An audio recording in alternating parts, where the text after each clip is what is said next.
262 மாணவர்களுக்கு கல்வி உதவித்தொகை. மது கடைகளை குறைக்க வேண்டும். Doctor G. விஸ்வநாதன் வலியுறுத்தல். வாழ்த்துறை வழங்குமாறு பழனிசாமி அவர்களை வாழ்த்துறை வழங்குமாறு அன்போடு அழைக்கிறோம்.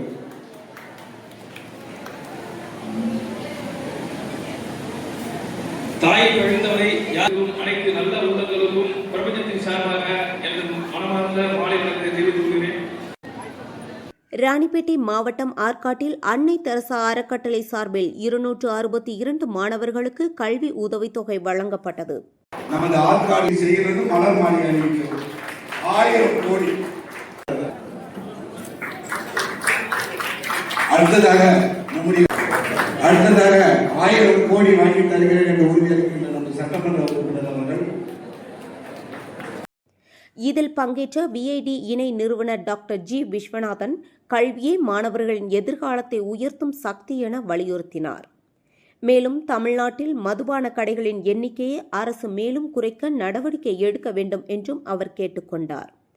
வேதா நியூஸ் டைம் செய்திகளுக்காக செய்தியாளர் கார்த்திக்.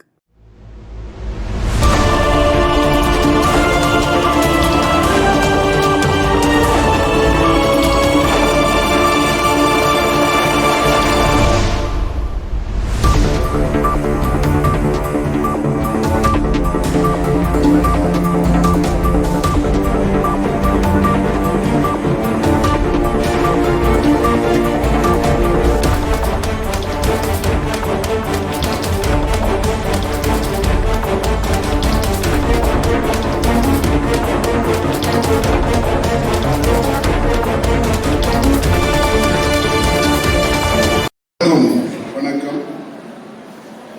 ஆற்காடு அன்னை அறக்கட்டளை